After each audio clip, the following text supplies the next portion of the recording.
Qué bueno es que podamos haber sido beneficiados, pensaba, cuando el hermano iniciaba la reunión y hablaba del sacrificio de Cristo por cada uno de nosotros. Y qué importante que meditemos, ¿no?, en el privilegio incomprensible que el Señor nos haya dado la fe, nos haya dado la gracia para que estemos hoy en su casa, seamos sus hijos. Y cuando uno piensa en el versículo ese, herederos y coherederos con Cristo, ¿no? ¿Por qué? Por gracia, ¿no? ¿Qué merecimiento teníamos nosotros? Si me quieren seguir con la lectura, quería recordar un poquito lo que el Señor nos había traído la vez anterior que me tocó estar acá en su iglesia. En Filipenses capítulo 3 habíamos recordado, hablado a Saulo y a Pablo, Ese Saulo que era un hombre muy ordenado, era un hombre moralmente muy prolijo, ese Saulo que de alguna manera se enorgullecía de quién era él, y después ese encuentro que tuvo con Cristo, ¿no? Filipenses capítulo 3, versículo 3 podemos leer en adelante, donde la palabra de Dios, inspirada a través de la mano, del puño y letra de Pablo, dice: porque nosotros somos la circuncisión, los que en espíritu servimos a Dios y nos gloriamos en Cristo Jesús, no teniendo confianza en la carne. Servían en espíritu y se gloriaban en Cristo Jesús, y la confianza no estaba en ellos.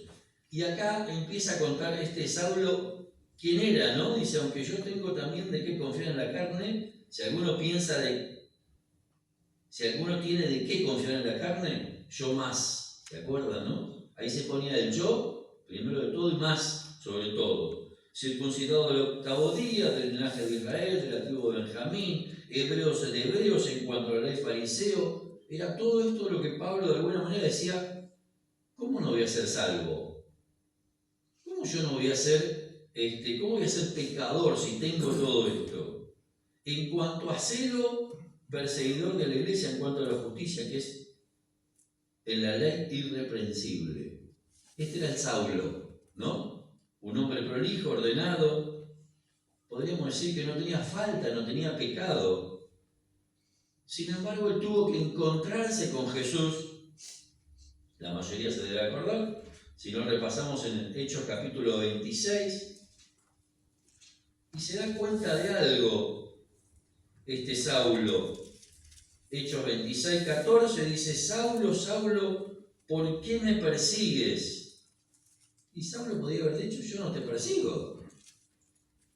Yo estoy cumpliendo con todo lo que está escrito en la ley. Estoy persiguiendo a gente que dice ser creyente, dice ser hijo de Dios, y no tiene genealogía. Yo soy circuncidado del 8º día, del linaje de Israel, de la tribu de Benjamín. Ellos no son hijos de Abraham. Le costaba comprender esto a Saulo. Sin embargo, Dios le muestra y le dice lo siguiente en el 26. Dice: ¿por qué me persigues? Yo soy Jesús a quien tú persigues. En el 15 estoy diciendo, 26, 15. ¿Quién eres, Señor? No lo conocía Saulo a Jesús. Porque si lo hubiese conocido, ¿qué hubiese pasado? Lo hubiese reconocido como el Mesías. Él estaba haciendo en su buena voluntad, en su predisposición, en su interés por ser alguien que sea ordenado, prolijo, hasta como cualquiera de nosotros, no conociendo a Dios, que quería heredar la vida eterna.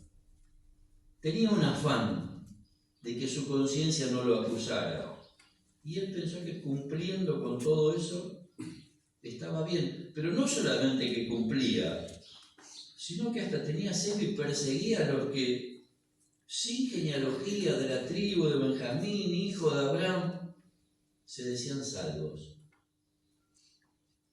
Y Jesús le muestra acá y le dice, yo soy Jesús. Y en ese yo soy, acuérdense que tiene un contenido muy grande. Yo soy la puerta, yo soy el camino, yo soy la verdad. Bajo la misma circunstancia y situación se van a acordar, creo que la mayoría, uno de los fariseos también sí le inquietó algo de Jesús, Nicodemo, y le llamó algo la atención, porque evidentemente él se daba cuenta de algo. Y dice, sabemos que has venido de Dios como maestro, porque nadie puede hacer estas señales que tú haces si no está Dios con él. De algo se dio cuenta Nicodemo. Pablo, ocupado en su tarea, en su ministerio, de que si no era descendiente de, no podía, y si decía que era hijo de Dios y no había sido circuncidado, otra marca que ellos tenían de referencia. Si no tenían esa señal, no era creyente. Y el Señor le mostró dos cosas que vamos a tratar con su ayuda de ver hoy. Este linaje. Nosotros ahora tenemos un mejor linaje que hijo de Abraham. ¿Qué linaje tenemos? Somos hechura suya. Cuando le cuenta a Nicodemo, le dice, te es necesario nacer de nuevo. ¿Cómo voy a entrar en la panza de mi mamá? Le dice Nicodemo. Y le está hablando algo de espiritual. Y el nacimiento de nuevo es comprender que Cristo cumplió con el sacrificio perfecto. Pablo se esmeraba por ganar la vida eterna. Pablo se esmeraba por ser prolijo en lo moral en cuanto a la ley. Filipenses capítulo 3 dice, versículo 9, y ser hallado en él, en Cristo, no teniendo mi propia justicia. Pablo pensaba que lo que conocía a él y lo practicaba era lo correcto. Y Cristo le muestra, dice, sino la que es por la fe de Cristo la justicia que es de Dios por la fe.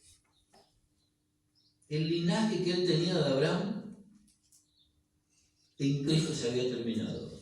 En Cristo ahora se nacía una nueva vida y uno tenía ahora a Cristo morando en la vida. Misterio para explicarlo en forma práctica o técnicamente, pero nosotros lo que creemos en Cristo entendemos que por la fe el primer reconocimiento es sentirse pecador. Nicodemo alguna inquietud tenía en su corazón. Pablo, como muchos fariseos, no se habían dado cuenta de eso. Ellos creían que por ser hijos de Abraham eran salvos. Jesús en una oportunidad hasta le dijo que eran ciegos. Y vieron que el ciego tiene una característica. Al no ver, necesita marcar un caminito. Y ese caminito repetirlo, repetirlo, repetirlo, repetirlo. Por seguridad. Cuando se abren los ojos, ve muy distinto todo el panorama. Y eran ciegos, guías de ciegos. Al que venía le marcaba el caminito. Yo recuerdo cuando Ezequiel, mi hijo el más grande, no veía bien, no nos damos cuenta nosotros. Él se acercaba mucho a los libros, a las pantallas, y creo que tenía entre 5 o 6 años. Cuando le pusimos los lentes, la expresión le cambió de una manera tremenda porque él había visto esto pero no conocía los colores. Confundido, veía todo en blanco y negro. Él se sorprendió y agarraba los mismos juguetes que tenía y los volvía a mirar y los volvía a mirar. Esa es la expresión cuando dijo Jesús, son ciegos, guía de ciego, un solo caminito, recorrido ahí. Cuando Jesús le muestra a Nicodemo el nuevo nacimiento, le dice específicamente,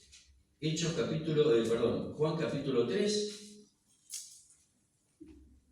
dice, no te maravilles que te dije 3:7, estoy leyendo, o leemos el el 5 para entenderlo, ¿no? De cierto, cierto os digo, que el que no naciere de agua y de espíritu no puede entrar en el reino de Dios. Acá empieza una nueva genealogía. Cristo naciendo en la persona, morando en la persona, ahora comienza la transformación de la persona. Ya no es la persona tratando de hacer cosas para Dios. Ahora es la persona de Cristo que empieza a infundirle, como dice Filipenses, Él produce tanto el querer como el hacer. ¿Le habrá costado a Pablo entender esto? Y tuvo mucho tiempo con Jesucristo revelándole todos estos misterios. Gente que no era del pueblo de Israel, ahora pasaba a ser salvo, solo por creer. Todo lo que tenía Pablo, toda esa tradición, él mismo dice, lo tuvo que dejar a un lado para conocer a Cristo. Pablo pensaba que conocía a Dios, pero conocía una parte. La parte más importante que era de Cristo no la conocía. Y entonces dice en el versículo 6, lo que es nacido de carne, carne es, lo que es nacido del Espíritu, Espíritu es. No te maravilles que te dije os es necesario nacer de nuevo. El viento sopla, dice, de donde quiere y oye su sonido, mas ni sabe de dónde viene ni a dónde va. Así es todo aquel que es nacido de Dios. El Espíritu comienza a darle vida a la persona y le empieza a mostrar verdades a través de la palabra de Dios. ¿Se acuerda cuando vino Jesús y vino a morar con los fariseos y saduceos y no comprendían lo que hablaban? Decimos, no, si yo no mato a nadie, no soy asesino. Jesús le dice, no.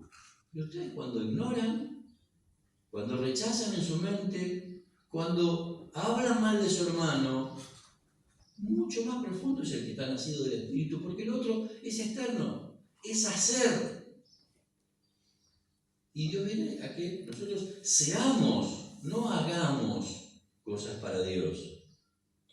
Lo mismo con un montón de mandamientos que ellos tenían. No adulteramos. Sí, dice, ya en su corazón están pensando mal. ¿Y cuántas otras verdades que ellos tenían la cumplían como ese caminito del ciego? No, es más profundo. El viento dice, no saben de dónde viene, a dónde vas. El Espíritu empieza a mostrar verdades que tiene que transformar a las personas. Ese es el nuevo nacimiento. Cuando Pablo empieza a comprender esto, en 1 Corintios capítulo 15, ahí entiende lo que es el Evangelio del nuevo nacimiento y empieza a predicar distinto, empieza a predicar a Cristo. 1 Corintios 15, 3 dice, porque primeramente os he enseñado lo mismo que asimismo recibí, que Cristo murió por nuestros pecados. Eso no lo entendía Pablo. ¿Por qué murió Cristo? No, él lo mataron porque era una persona que se decía que era hijo de Dios, se decía... No. Cristo murió para cumplir con la ley. Era necesario que él muera. Segundo concepto, nuestros pecados. Pablo no comprendía eso. Nos tenemos que sentir pecadores frente a esta verdad. Conforme a las Escrituras, Dios esto lo destinó así, pensando en nosotros. Pero él cuando quiere un hijo, quiere que sea nacido de él y que la vida fluya. Vida y vida en abundancia. Dios nos libre de caer en ese sistema que cumplo y no hay vida dentro. No entiendo, no comprendo estas verdades. Esa es la obra del Espíritu Santo, por eso dice que murió, fue sepultado y resucitó. Esto es el Evangelio. Muchas veces nosotros decimos que el Evangelio es una buena noticia. No está mal el concepto, pero no explicamos el contenido. Muerte, sepultura, resurrección. Esto es lo que hizo Cristo. Murió por nuestros pecados. Tuvo que ser sepultado. ¿Para qué? Para después resucitar. Este es el proceso del nuevo nacimiento. Esto es lo que Jesús le quiso explicar a Nicodemo. Y esto es lo que se ve durante toda la vida del creyente. Pablo antes peleaba con los que él entendían que estaban contra la locura de Cristo. Cuando Jesús le empieza a mostrar parte de estas verdades, él empezó a luchar con él mismo. ¿Se acuerdan que vimos en Filipenses? No halló más. Él tenía la lista de lo que era. Todo eso lo desechó y dijo: yo soy el primero de los pecadores, el más chico de todos los apóstoles. ¿Dónde quedó ese yo, Pablo, y todo lo que era? Y la genealogía murió acá. Nació una nueva vida. ¿Qué vida? La de Cristo. Nuestro bautismo, representado, simulando la circuncisión, representa lo mismo. Por eso la inmersión, muerte, sepultura, resurrección. Ahí abajo queda simbólicamente el viejo hombre. Y toda la palabra está llena, ¿vieron?, de que Dios quiere imprimir la imagen de Jesucristo en nuestra vida. ¿A qué se refiere eso? A trabajar con nosotros. Hay un comentario muy famoso, no sé si es verídico, ¿no?, pero dice que le preguntaron a este artesano o artista Miguel Ángel cuando trabajaba con el mármol, y terminaba el mármol y quedaba, por ejemplo, un caballo, pero perfecto quedaba. Entonces le preguntaron: pero ¿cómo haces para hacerlo tan perfecto? Le saco todo lo que no es del caballo, decía. Como diciendo, todos los pedazos, acá en su mente él tenía la imagen que era. El primer Adán, el segundo Adán, Cristo. Pero tenemos que morir, tenemos que ser sepultados y tenemos que nacer de nuevo. Ese es el proceso que los fariseos no comprendieron, porque ellos se sujetaron a lo que ellos entendían que era la ley, que eran hijos de Abraham, y Jesús les vino a mostrar el camino verdadero. Siempre existió. Si uno busca en el Antiguo Testamento, o en Romanos específicamente, cuando habla de la circuncisión, ¿cuál fue el mensaje de la circuncisión? No era el que la tenía la referencia, era una simbología de lo que significaba sacar todo lo que no correspondía a lo malo. Romanos capítulo 2, versículos 28 y 29. Fíjense lo que dice: pues no es judío el que lo es exteriormente, ni en la circuncisión, la que se hace exteriormente en la carne, sino es judío lo que es en el interior, en la circuncisión, la del corazón, la de en espíritu, no en la letra, en la alabanza del cual no viene de los hombres sino de Dios. La hace el hombre, pero eso tenía simbología. Ellos se quedaban con el símbolo. No, yo tengo esta marca. Lo mismo puede pasar al bautismo. Yo estoy bautizado, pero ¿vive Cristo en mi vida? Disfruto de la presencia de Cristo y entiendo lo que Cristo hizo en mi vida. ¿Se acuerdan de Ezequiel capítulo 11, creo que 19? Dice: sacaré el corazón de piedra y le voy a dar un corazón de carne. Ya en el Antiguo Testamento siempre era esto así. Los judíos no lo alcanzaron a comprender, hicieron un formato, y no sé si todos saben, pero le agregaron al Pentateuco, que era la línea que tenían ellos, 613 leyes o mandamientos humanos, para practicarlo, según ellos, un poquito mejor. No comprendieron la esencia, que Dios siempre dijo. Creo que está en 1 Samuel, dice: no quiero vuestros sacrificios, quiero vuestra obediencia.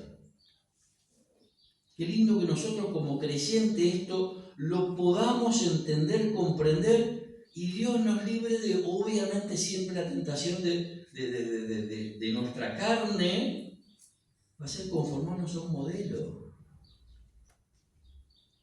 No quiero generalizar, pero muchas veces pasa que mientras cantamos un canto, tanto lo conocemos, podemos pensar en cualquier otra cosa. Y a veces perdemos el concepto de quién es al que le estamos alabando. Es el Dios de los dioses, reyes de los reyes. Él tenía que haber descendido la ira sobre cada uno de nosotros. Correspondía. Y en Cristo Él nos salvó y nos rescató. Incomprensible. Si uno quiere conocer de la ira, basta ver el Antiguo Testamento. cuando el hombre estaba extraviado. Y ahora en Cristo, en este nuevo pacto, nos da la posibilidad de ser salvos de esa ira, salvos de la ira venidera. Esa ira está guardada para el final. Pero tengo que comprender eso, vivirlo, entender estas verdades y decir, soy heredero de la vida eterna. ¿Cómo vivo estas verdades? En Salmo 51:15 nos muestra un poquito estas verdades de Salmo 51:15. Dice, Señor, abre mis labios y publicará mi boca tu alabanza, porque no quiere sacrificio que yo daría, ni quieres holocausto. ¿Cómo no quiere? No tenemos que venir a la iglesia, orar, ofrendar. Sí, pero ¿cómo lo hacemos? Ahí está la diferencia entre ese hijo de Abraham que cumplía con todo lo que decía y la genealogía nueva en Cristo, que está Cristo viviendo en nosotros y produce esa frescura. Ese comprender a quién le estoy hablando. A veces tan solo las oraciones nos pueden pasar. No quiero generalizar, pero muchas veces nos sucede que repetimos ciertas frases. Querido Señor, si esa misma situación yo la traspaso en la situación de hablar entre nosotros y voy a visitar a alguien y siempre le repito lo mismo, ¿qué piensa esa persona? ¿Qué hago de memoria que vengo a visitarla casi por compromiso? La frescura en las palabras. ¿A quién le estoy hablando? ¿A quién me estoy diciendo? Sin perder el respeto, el temor, que es el Señor de señores y Rey de reyes, pero me refiero cuando oro. ¿A quién le estoy hablando? ¿Qué le estoy diciendo? ¿Qué le estoy pidiendo? ¿O por qué le oro? ¿Le oro porque tengo que hacer? ¿O le oro porque comprendí quién es Dios? Desde el Antiguo Testamento siempre Dios mostró que no quería ese cumplir por compromiso. Siempre. Hasta el mejor ejemplo claro de esto fue Job. Dios quería que los demás vean y quede escrito por qué le servía a Job. ¿Job le servía por lo que Dios le daba? No. Satanás lo quiso tentar con eso. Nosotros servimos a Dios por sus bendiciones. O sus bendiciones son materiales, entonces no importa la circunstancia que estemos. Cuando comprendemos el Evangelio, que es la muerte de Jesucristo por nuestros pecados, nos resta alabarle a Él y decirle todos los días, Señor, cuán agradecido estoy. Y esto, desde el Antiguo Testamento, que yo digo, siempre Dios trató de que no sea el hombre, el sistema, la forma, el desierto. También fue un ejemplo, sombra de lo que iba a venir en nuestra vida, el transitar constantemente. Creo que la mayoría se acuerda de lo que fue el desierto. El templo no estaba en un lugar fijo. ¿Dónde estaba el templo? Era una tienda, se iba trasladando a medida que iban. ¿Qué significaba eso? Que la presencia de Dios, ¿dónde estaba? Siempre. Después David le pide, en 1 Samuel, como el Señor, queremos hacer un templo. El Señor se lo concedió, pero le dijo algo muy claro, ¿se acuerdan? Yo no habito en templos hechos de mano. Nunca habitó Dios en un lugar así. Y a veces el lugar nos puede llevar, no quiero generalizar, a que en el templo, a que el domingo. ¿Y dónde habita Dios? En templos hechos de Él. Nuestro corazón. Ahí la genealogía del cambio. Somos hechura suya. Él habita en nuestros corazones desde el momento que comienza el nuevo nacimiento. Pero quiere que todos nosotros comprendamos esas verdades y vivamos con ese tabernáculo que en todos lugares estaba. Y la presencia de Dios estaba en la nube de día, con la llama de fuego de noche, pero siempre estaba con ellos. Y está la carne que la tenemos siempre, la vamos a cargar hasta que Cristo venga, que algunos se quejaban, se enojaban, ¿por qué no volvemos? Pero no cambió, la presencia de Cristo siguió. Y quedó registrado como testimonio de que les dijo cuando terminaron: el que cree en Jesucristo va a ser salvo, y el que cree en Jesucristo va a vivir y va a permanecer en el camino mirándolo a Él y con fe en Él. ¿Le faltó comida? ¿Se le hincharon los pies? ¿Le faltó ropa? Pero tenían que creer en esas verdades. Que cada uno de nosotros pueda entender estas verdades, comprenderlas para entender lo que es el amor de Dios por cada uno de nosotros. Y que ese amor le demos valor. ¿Cómo le doy valor a ese amor? ¿Se acuerdan que los fariseos tenían una cantidad tremenda de leyes y ni así todos podían cumplir lo que Dios quería? Vino Jesucristo, se las resumió en dos, todo lo que tenían: amarás al Señor y amarás a tu prójimo. El nuevo nacimiento, muerte, sepultura y resurrección, lleva a eso. ¿Qué tiene que morir? Mi yo constantemente. Pero tiene que ser sepultado. ¿Para qué? Para que resucitemos a una nueva vida. La mayoría de nosotros tenemos esa nueva vida. El punto o la reflexión es: ¿gustamos ahora de esa presencia de Dios en nuestros corazones? Ese Saulo no lo comprendió, pero cuando fue transformado a Pablo, ¿cómo vivió ese Pablo? De lleno entregado a las cosas de Dios. Todos los días estaba viviendo delante de la presencia de Dios, al punto tal que la muerte no era un problema para él. Si es necesario que ir, me tengo que ir. A tal punto entendió el Evangelio Pablo, que decía: golpeo mi propio cuerpo y lo pongo en servidumbre. A tal punto entendió el gozo de la salvación. ¿Cuántas quejas vemos de Pablo? Rezongando. El gobierno, que tal esté en la cárcel, que para qué estoy en la cárcel, que le faltaba comida, que le faltaba trabajo. Él entendió que ahora había una nueva vida. Que lo que le pasaba en esta vida era superfluo. Es más, eso es el amor a Dios, cuando comprendió que si Dios estaba en el control de eso, ¿cómo tenía que estar Pablo? Disfrutando, gozoso y relajado en su presencia.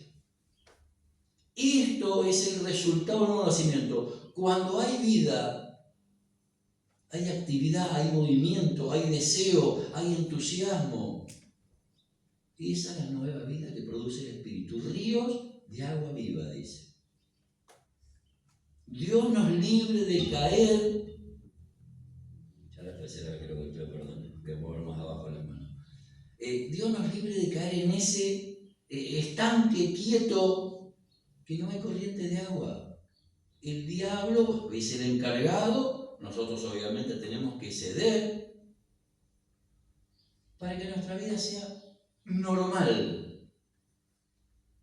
Y nuestra vida tiene que dar testimonio de Cristo, porque comprendemos dónde nos correspondía estar. Y hoy, por el privilegio de su gracia y eternamente gracia, somos sus hijos. Pero ¿cómo vivimos eso? La oración. La disfruto, la entiendo, lo que es el privilegio de poder hablar con el Rey de Reyes. A veces nos emocionamos si alguien de alguna empresa, algún lugar nos llama para hablar, y lo que nos cuesta conectarnos con alguien hasta que nos dé, y nos ufanamos que hablamos. Nosotros hablamos 24 horas con el Señor de señores, el que hizo todo. Disfruto esa oración. El diablo se va a encargar que no la disfrute, que me llene de los problemas de acá. Por eso la palabra es la recordar. Soy su hijo por la genealogía de Cristo, que me hizo nacer de nuevo. Y ahora le pertenezco y soy su hijo. Comprendo lo que significa ser un hijo de Él. Le hablo con ese anhelo, con ese deseo. Disfruto cuando estoy orando. Y no necesito determinar un tiempo y un lugar para hablar con Él. somos uno, acuérdense.